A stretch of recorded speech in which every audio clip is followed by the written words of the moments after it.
आज के टॉपिक का नाम क्या है? भारत के टाइगर रिजर्व के बारे में बात करेंगे, भारत के बाघ अभ्यारण्य के बारे में हम लोग बात करेंगे। देखिए जरा आज के टॉपिक को पूरे ध्यान समझिए। अब पहली बात यह कि बाघ के अभ्यारण्य पढ़ने वाले, नेशनल गार्डन पढ़ने वाले, ये सब पढ़ने वाले, कुल मिला के आज का टॉपिक ये है कि भारत में कौन कौन से राष्ट्रीय उद्यान या अभ्यारण्य ऐसे जहां पर टाइगर प्रोजेक्ट शुरू किया गया। टाइगर प्रोजेक्ट का मतलब है टाइगर को बचाने के लिए, उसकी नस्ल को सुधारने के लिए, उसकी जनसंख्या बढ़ाने के लिए, उसका बचाव करने के लिए एक सरकारी अधिनियम है जो सरकार के द्वारा बनाया हुआ है और उसको लागू किया गया है। कब बना, कब लागू हुआ, क्या आवश्यकता है, इसके बारे में बात करेंगे। तो आप लोग कॉपी पेन लेके बैठिए। लकी सी गुड इवनिंग। कॉपी पेन लेके बैठिए और जो भी मैं बात जैसे बताता रहा हूँ उसको नोट करते रहिए। ये सारा का सारा कंटेंट आपके एग्जाम के लिए बहुत जरूरी है। आपकी क्लास से कम से कम 1 घंटे पहले या 5 बजे आकर मैं ये सब लिखता हूँ ताकि आपको मैं केवल समझा सकूं, पढ़ के बता सकूं, आपको जो भी डाउट है वो करवा सकूं। लिखने में समय ना जाए, मेरा लिखने में समय जाएगा तो बहुत समय लगता है, तो आप इसको हाथ हाथ लिखते रहिए। शुरू करते हैं क्लास को। टॉपिक का नाम क्या है? Tiger reserve of India. Bharat के बाघ अभ्यारण्य के बारे में बात करेंगे। रिजर्व का मतलब होता है किसी चीज को बचा कर रखना। अनूप कुमार नमस्ते भी, राधे राधे। तो रिजर्व का मतलब होता है किसी भी चीज को बचाना, उसको संभाल के रखना।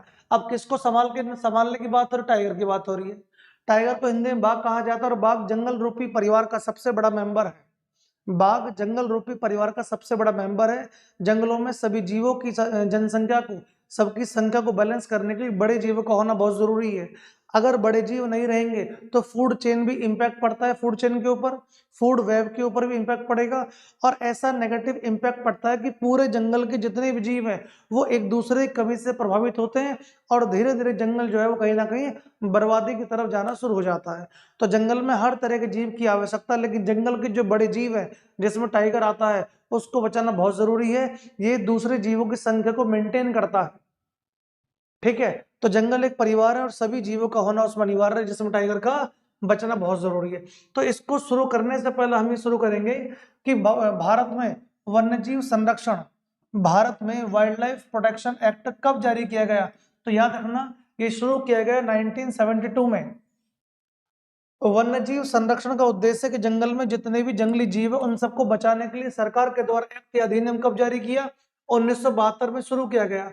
और इसी एक्ट के अधीन ही, इसी एक्ट के अधीन ही या इसी अधिनियम के अधीन ही इसमें टाइगर को बचाने का प्रयास भी किया गया। देखो जरा एम क्या है इसका? इसका एम यह है कि भारत में वन्य जीवों का संरक्षण करना, उनको बचाना, उनकी संख्या बढ़ाना, पॉपुलेशन को इंक्रीज करना और उनकी नस्ल सुधारना। नस्ल का मतलब होता है उनकी जो प्रजाति आ रही है उस प्रजाति में इतने गुण तो एटलीस्ट हों कि वो बदलते माहौल के हिसाब से खुद को ढाल ले।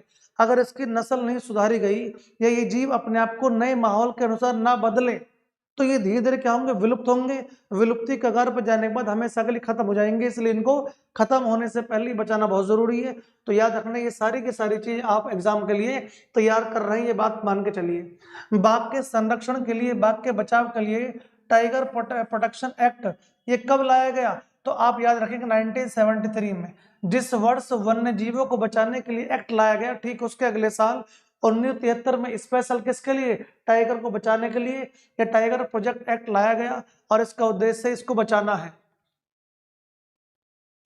शिखा तेवती गुड इवनिंग। जो बच्चे बात माने गुड इवनिंग करते, मतलब गुड इवनिंग में समय मत लगाइए, आप नोट करिए, समझिए। ठीक है, आपका स्वागत है हमेशा।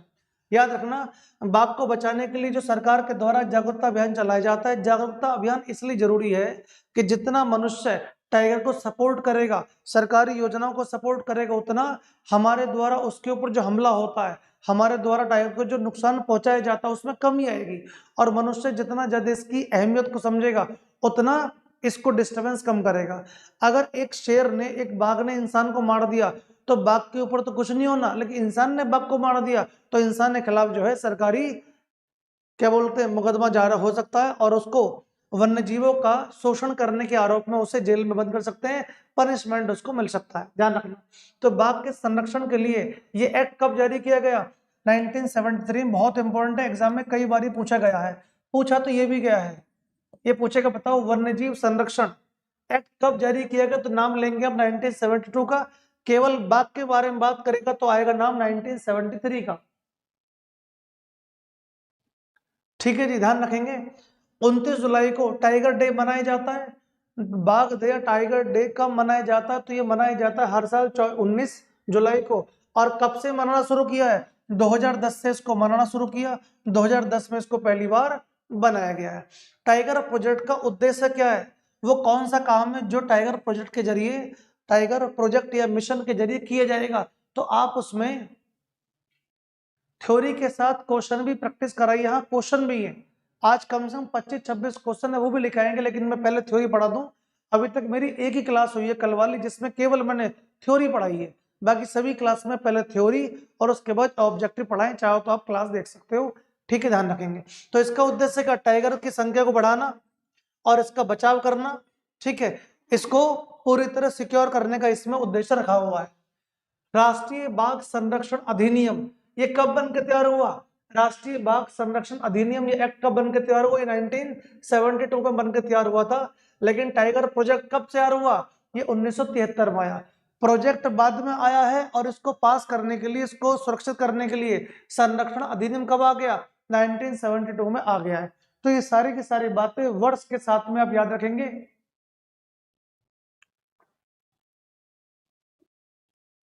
यस, बहुत बढ़िया। वर्मा समिति की सिफारिश पर आया हुआ, ये भी ऐड कर सकते हैं। बाकी तो जितना जरूरी है ना, ये सारी की सारी क्लास मेरी दिल्ली पुलिस, एसएससी जीडी, जो भी वनडे वाले एग्जाम होते हैं उन सबको ओरिएंट करने के बाद है, उन सबको ओरिएंट करेंगे, ठीक है। टाइगर प्रोजेक्ट को किस वर्ष लागू किया गया? तो आप याद रखेंगे 1 अप्रैल 1973 में टाइगर प्रोजेक्ट को शुरू किया गया। और शुरू कहां से किया गया? शुरू करने के बारे में बात करेंगे। 2005 में टाइगर फोर्स की सिफारिश पर। ये टाइगर फोर्स क्या है? टाइगर फोर्स एक ऐसा दल है जिसका मेन उद्देश्य होता है कि टाइगर को बचाना और टाइगर और मनुष्य के बीच में जो संघर्षण है उसे कम करना, मनुष्य और टाइगर के बीच में एक कनेक्टिविटी पैदा करना, ताकि मनुष्य किसी भी कंडीशन में टाइगर को मारे ना, उसे जख्मी ना करे, उसको किसी भी तरह से आतंकित ना करे, उसको परेशान ना करे, ठीक है ना। इन सभी काम को करने के लिए और मनुष्य को टाइगर के साथ संघर्ष कम हो और कनेक्टिविटी ज्यादा हो, इसके लिए एक फोर्स बनी जिसका नाम है टाइगर फोर्स। इसी की सिफारिश पर 2005 में क्या बना हुआ है? एनटीसीए। देखो इसकी शॉर्ट फॉर्म भी एनटीसीए, लेकिन यहां पर क्या बना हुआ है? यहां पर उस ए का मतलब अथॉरिटी या प्राधिकरण। नाम बोलता हूं दोबारा, नेशनल टाइगर कंजर्वेशन अथॉरिटी। ये वो प्राधिकरण है जिसके तहत ये सारी की सारी क्रियाएं की जाएंगी। ये वो प्राधिकरण है जिसके तहत ये सारी की सारी क्रियाओं को करने के लिए किसी न किसी टाइगर रिजर्व को सम्मान भी दिया जाता है। देखो सरकार ने नियम तो बना दिए, लेकिन कोई ना कोई अथॉरिटी ऐसी होनी चाहिए जो नियम को लागू करने के लिए काम करेगी। जो भी नियम को फॉलो नहीं करेगा उसके खिलाफ काम करेगी। तो एक तरह से निगरानी रखने वाली अथॉरिटी बनी हुई है, इसको सारी पावर मिली हुई है जो नियमों के तहत मेंशन की गई है। याद रखना। अब क्या है कि पूरे वर्ल्ड में एक अलायंस है, पूरे वर्ल्ड में एक संगठन है, जैसे क्या बोलेंगे, अंतरराष्ट्रीय बिग कैट संगठन या बिग कैट अलायंस बोलते हैं। बिग कैट का मतलब है, देखो ध्यान रखना, शेर और बाघ की जो प्रजाति होती है ना, ये कैट की प्रजाति होती है। बिल्ली इसमें खुद शामिल नहीं है, लेकिन बिल्ली की तरह प्रजाति है। और कुल मिला के 7 बड़ी कैट को इसमें बचाने के लिए प्रयास किया गया है। विश्व की 7 बड़ी कैट को इस संगठन के द्वारा बचाने का प्रयास किया गया। और कौन कौन सी वो बड़ी कैट है उसमें नाम आता है, एक तो बाघ का, उसके बाद शेर का, फिर तेंदुए का, फिर हिम तेंदुए का जिसे लेपर्ड बोलते हैं, फिर चीते का, उसके बाद जगुआर का, और लास्ट में नाम आता है पूमा का। तो प्यूमा नाम से तो कंपनी भी आपने सुना होगा। पूमा के स्पोर्ट्स के शूज आते हैं, स्पोर्ट्स की बहुत सारे ड्रेस आती हैं, तो उस पर एक जानवर से छपा होता है ना पूमा के ऊपर। तो पूमा एक मतलब एक स्पीसीज है, किसकी? एक कैट की स्पीसीज है। इन 7 को बचाने की जिम्मेदारी किसके पास है? आईबीसीए के पास, जिसका नाम अंतरराष्ट्रीय बिग कैट अलायंस है। बिग कैट तो याद रहेगा, अंतरराष्ट्रीय लेवल पे एक का मतलब अलायंस है। तो 7 बड़ी कैटों को बचाना, 7 बड़ी कैटों को बचाना, कैट्स को बचाना और उनके आवासों का संरक्षण भी करना है। आवास क्या होता है? आवास या हैबिटेट का मतलब है जहां पर कोई प्रजाति सबसे ज्यादा देखी जाती है, जहां पर वो जन्म लेती है, बच्चे पैदा करती है और अपने आप को वो सबसे ज्यादा सिक्योर मानती है। याद रखना, अगर किसी प्रजाति को 25-30 साल तक अपने प्राकृतिक आवास में या नेचुरल हैबिटेट में नहीं देखा गया, तो ये मान लिया जाता है कि वो या तो कम हो गई है या धीरे धीरे विलुप्ति की कगार पर है।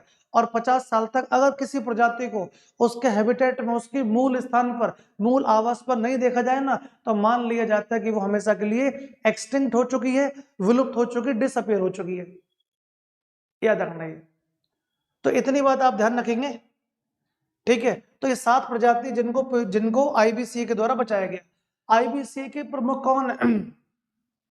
आईबीसीए के प्रमुख कौन है? डॉक्टर एसपी यादव है। और 1973 में इसकी स्थापना हुई थी। और याद रखना अभी 2023 में इसे 50 वर्ष पूरे हो चुके हैं। आईबीसीए को 1973 में इसकी स्थापना हुई और 2023 में इसको 50 वर्ष पूरे हो चुके, याद रखेंगे। मुख्यालय कहाँ है इसका? हेड ऑफिस का नई दिल्ली में। कुछ बच्चों ने लिख भी दिया है। आप जानते हैं कि इस समय हमारे देश के पर्यावरण मंत्री कौन है? पर्यावरण मंत्री का नाम है भूपेंद्र यादव। तो इसका मतलब ये है कि टाइगर प्रोजेक्ट या टाइगर को बचाने के साथ जुड़े जितने भी फैक्ट हैं, जो भी क्रियाकलाप है, वो सारे के सारी जंगल और फॉरेस्ट वन क्या बोलते हैं, पर्यावरण और वन मंत्रालय के द्वारा संचालित किए जाते हैं। वेरी गुड, बहुत बढ़िया। तो आप लोग याद रखिएगा कि पर्यावरण मंत्रालय जो है उसी के अधीन ये सारी की सारी गतिविधियां हैं जो मैं अभी आपको बता रहा हूँ, इनके द्वारा आप लोग याद रखेंगे। हेडक्वार्टर तो आप सबने बताया अभी, कुछ बच्चों ने एसपी यादव का नाम भी बताया। तो आप जब आंसर करते हो तो मुझे बहुत अच्छा लगता है कि हाँ आप इस लेवल को टच कर चुके हैं और पढ़ रहे हैं लगातार। जो बच्चे नहीं जानते वो उसको नोट करते रहेंगे। इस तरह की थ्योरी पढ़ाने के बाद, इस तरह की थ्योरी समझाने के बाद फिर मैं ले चलूंगा आपको कुल 25-26 क्वेश्चन, उनको कर लेंगे। अगर आपने पढ़ लिया, समझ लिया, तो क्वेश्चन सॉल्व कर रहा आपके लिए चुटकी बजाने की बात है। बिल्कुल 58th भी आएगा, मैं बताऊंगा इस चीजों को, ध्यान रखेंगे तो याद रखेंगे। अब क्या है कि जो टाइगर प्रोजेक्ट है इसको कहीं ना कहीं से तो शुरू किया होगा। कब शुरू किया, कहाँ शुरू किया, इसके बारे में बात करेंगे। भारत का सबसे पहला जो राष्ट्रीय पार्क है, नेशनल पार्क है, उसका नाम है जिम कॉर्बेट। क्या नाम है? Jim Corbett. और ये उत्तराखंड के नैनीताल के पास स्थित है। उत्तराखंड के नैनीताल के पास स्थित जिम कॉर्बेट। इसी जिम कॉर्बेट का जो पुराना नाम है, ओल्ड नेम क्या है, वो हैली नेशनल पार्क था। क्या नाम था? Hailey national park. दरअसल हैली एक अंग्रेज अधिकारी था। हैली एक अंग्रेज अधिकारी था जिसके नाम पर इसका नाम रखा गया है। और हैली नेशनल पार्क की स्थापना कब हुई है? 1936 में हुई। 1936 के फिर कम से कम 20 साल के बाद, 20-21 साल के बाद में 1957 में इसका नाम क्या बदल दिया? इसका नाम चेंज करा और बना दिया हैली नेशनल पार्क से जिम कॉर्बेट नेशनल पार्क बना दिया। अब इसी जिम कॉर्बेट नेशनल पार्क में 1973 में सबसे पहले टाइगर प्रोजेक्ट की शुरुआत हुई। याद रखेंगे 1973 में इसी जिम कॉर्बेट में 1973 में सबसे पहले शुरुआत हुई किसको? टाइगर को बचाने वाले अभियान को लाने की, और जिसका नाम है टाइगर प्रोजेक्ट। टाइगर प्रोजेक्ट कब लाया गया? 1 अप्रैल 1973 में लाया गया। ये आप लोग ध्यान रखेंगे। 260 टाइगर है, बिल्कुल सही है, बहुत बढ़िया। ये बता दूंगा मैं भी, चिंता मत करो, टॉप याद करेंगे, ठीक है। इतना आपको पता होना चाहिए। टाइगर प्रोजेक्ट की शुरुआत कहां से हुई है? जिम कॉर्बेट नेशनल पार्क से हुई है। जिम कॉर्बेट नेशनल पार्क का नाम पहले क्या था? तो आप कहेंगे हैली नेशनल पार्क, इसका ओल्ड नेम था। तो जिस समय हैली के नाम से था, वो कब बना? स्थापना कब हुई? 36 में। नाम कब बदला? 57 में। टाइगर प्रोजेक्ट कब आया? 1973 में आया। चलिए आगे बात करेंगे जरा। इंडिया में कुल कितने टाइगर रिजर्व हैं? इंडिया में वर्तमान में कुल कितने टाइगर रिजर्व हैं? इतनी बात आपको पता होनी चाहिए। देखो ध्यान रखना, ये डाटा जो मैं आपको बता रहा हूं ना, ये बता रहा हूं मैं अक्टूबर 2025 तक का डाटा है, ठीक है। नवंबर में अभी तक तो बदला है नहीं, इसके बाद में इसकी संख्या बढ़ के 58 से कुछ और हो जाए। आर के मोटो, नमस्ते भाई, नमस्ते। तो अगर इसकी संख्या बढ़ के कुछ और हो जाए तो आप लोग इसे अपडेट कर सकते हैं, कोई दिक्कत वाली बात है नहीं, याद रखेंगे। तो वर्तमान में कितनी संख्या इनकी? 58 है। अब 58 कौन सा, ये आपको पता होना चाहिए। सबसे पहला तो मैंने बता दिया, सबसे पहला वाला कौन सा है? जिम कॉर्बेट में सबसे पहले इसको शुरू किया गया। और 58th वाला है माधवगढ़ के नाम से है, वो मैं बताऊंगा आपको अभी। तो माधवगढ़ के नाम से टाइगर रिजर्व है, वो भारत का 58th टाइगर प्रोजेक्ट है, टाइगर रिजर्व है। और टाइगर प्रोजेक्ट ऐसा नहीं कि उसके लिए अलग से कुछ पार्क बनेगा, वो किसी न किसी राष्ट्रीय उद्यान में या किसी न किसी अभ्यारण्य में लागू किया जाएगा, जो टाइगर के लिए पूरी तरह उसको बचाने के लिए काम करेगा। चलिए आगे बात करेंगे। अब क्या हुआ कि टाइगर प्रोजेक्ट में जो भी बातें कह रखी हैं, वो सारी बातें करवानी भी तो हैं। तो भारत सरकार ने नियम निकाला है, जो अथॉरिटी उसे नियम निकाला है कि जो भी टाइगर रिजर्व या कोई भी राष्ट्रीय उद्यान या कोई भी अभ्यारण्य अपने यहाँ पर टाइगर की संख्या को 4 गुनी कर देगा, 2 गुनी कर देगा या बढ़ा देगा, तो उसको समय समय पर सम्मान मिलेगा। तो याद रखना समय समय पर इसमें सर्वे किया जाता है और 4 साल के सर्वे के बाद ये पाया जाता है, ये देखा जाता है कि जो भी टाइगर की संख्या को वर्तमान से बढ़ाकर दुगनी कर देता है उसको सम्मान दिया जाता है। तो कुल मिला के प्रोत्साहन करना बहुत जरूरी है। तो 2010 में एक पुरस्कार शुरू हुआ जिसका नाम है T-2 अवार्ड। T-2 का मतलब टाइगर, गुणा 2 का मतलब डबल, इसी के नाम से पुरस्कार बना दिया गया जिसको T2 अवार्ड के नाम से भी दोस्तों जाना जाता है। तो इस वाले पुरस्कार की शुरुआत कब हुई है? 2010 में हुई है। ठीक है, तो याद रखना इसका उद्देश्य क्या रहा? टाइगर की संख्या को 4 वर्ष में डबल करने का इसको उद्देश्य दिया गया। तो 4 वर्षों में ही सर्वे करने के बाद ही देखा जाता है कौन संख्या डबल कर पाया। मतलब जो जितना अच्छे से नियम फॉलो करेगा टाइगर को उतना लाभ मिलेगा, जनसंख्या बढ़ा सकता है, अपनी लाइफ को इंप्रूव कर सकता है, क्वालिटी ऑफ लाइफ भी इंप्रूव होती है, तो उसके लिए किया गया है। तो याद रखना सर्वे कितना होता है? 4 साल में होता है और जो भी संख्या डबल करेगा उसको सम्मान मिलेगा। पुरस्कार शुरू कब किया गया? 2010 में किया गया। तो पहली बार जो सर्वे कब हुआ? 2014 से लेकर 2018 में हुआ। इन 4 साल के सर्वे में ये पाया कि उत्तर प्रदेश का जो पीलीभीत टाइगर रिजर्व है, कहाँ का? ये उत्तर प्रदेश का है। यूपी का जो पीलीभीत टाइगर रिजर्व है उसको 2020 में सम्मान मिला। कौन से वाला? T2 अवार्ड मिला और सबसे पहले यही सम्मान पाने वाले टाइगर रिजर्व में जाना गया है। इतनी बात समझ में आ रही है? कोई दिक्कत तो नहीं है? चलिए बाघों की गणना करने की बात करते हैं। जरा बाघों की गणना करना बहुत जरूरी है। अगर आपको चेक करना है, सरकारी चेक करती है कि बताओ टाइगर रिजर्व कुल कितने हैं, टाइगर रिजर्व में कुल कितने टाइगर हो चुके हैं, तो उन्हें काउंट करना बहुत जरूरी है, उन्हें गिनना बहुत जरूरी है। तो इसलिए जैसे जनसंख्या होती है ना, जनगणना होती है, जनसंख्या की गणना करते ठीक उसी तरह बाघों की गणना भी होती है। और कब होती है? प्रत्येक 4 वर्ष में होती है। पहली बार कब की गई? 2006 में की गई है। ये वाला क्वेश्चन अभी आएगा। तो बाघों की गणना सन 2006 में सबसे पहली बार की गई है। याद रखना इस बात को, कब की गई है? बात समझ रहे हैं? इस तरह से आप इसको पे नोट्स में रखिए और समय समय पर रिवाइज कीजिए। तो ध्यान रखना आप लोग के एग्जाम में कहीं भी कोई सा भी क्वेश्चन आ सकता है। ठीक है, चलिए वर्तमान में भारत, देखो अगर पूरे वर्ल्ड की बात करेंगे तो भारत के अंदर जो टाइगर की संख्या वो कितनी है? ये वर्तमान डाटा है जो लेटेस्ट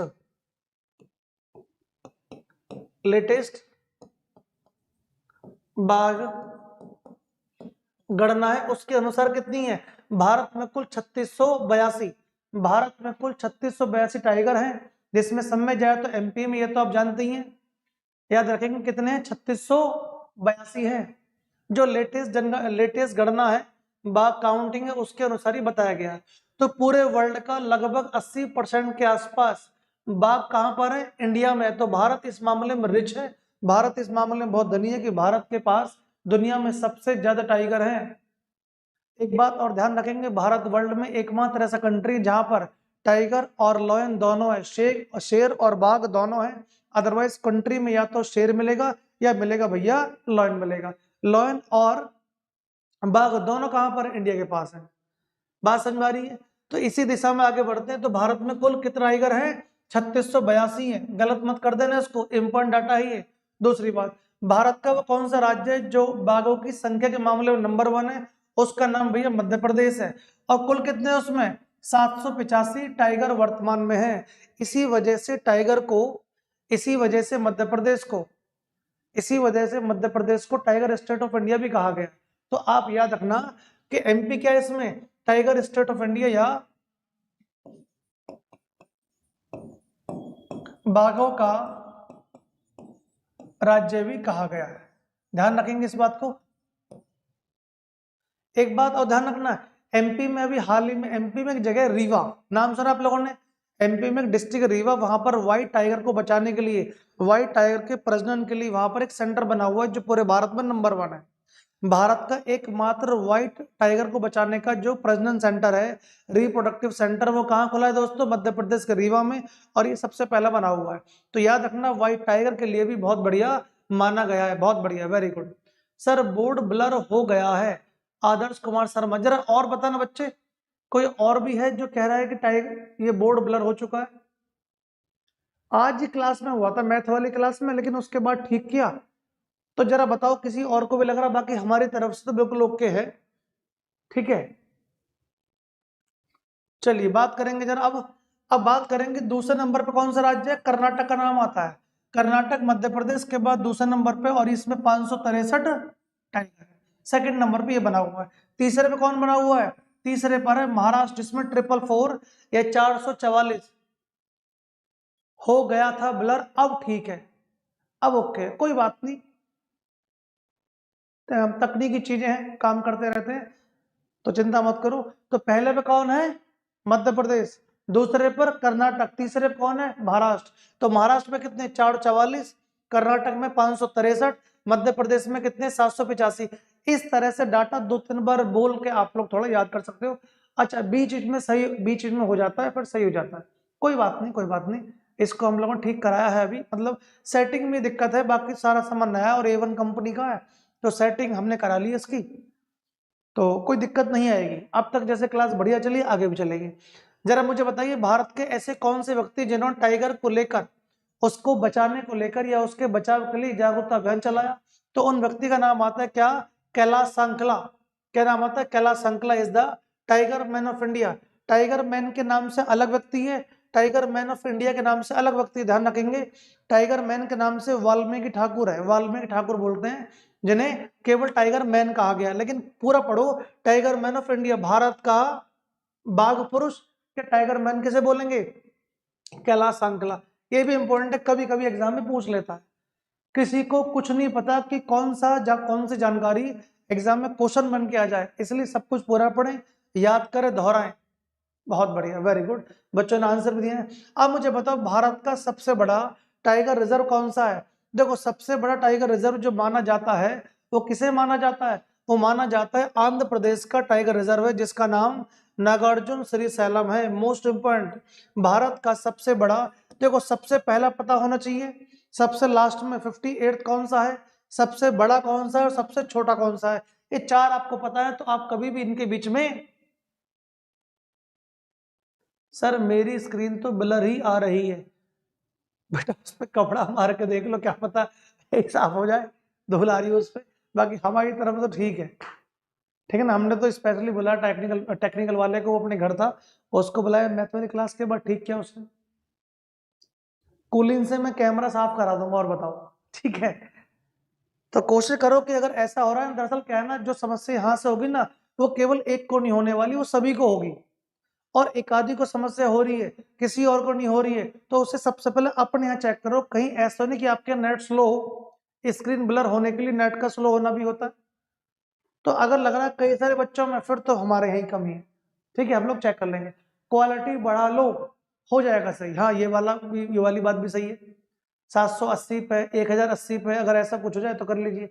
तो सबसे बड़ा कौन सा टाइगर रिजर्व है? नाम आएगा आंध्र प्रदेश का नागार्जुन श्रीशैलम। चलिए दोस्तों, आगे चलते हैं। और सब में छोटा कौन सा है? बोर नाम से आता है, और ये कहां पर है? महाराष्ट्र में।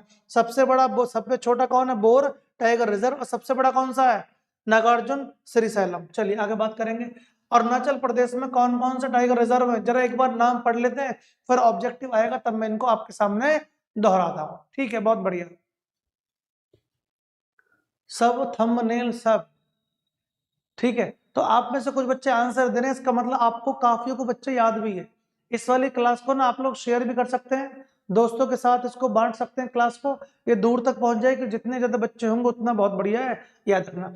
अरुणाचल प्रदेश में कितने, जब भी मैं नाम बोलूंगा तो घर बैठ के आप अपने इसको मन में दोहराओगे, मुंह से बोलोगे, जैसा मैं बोलूंगा ऐसी साथ साथ बोलेंगे, तो याद रखना। पीडीएफ मिलेगी, बिल्कुल मिलेगी, पीडीएफ रोज मिलती है, पीडीएफ रोज मिलती है।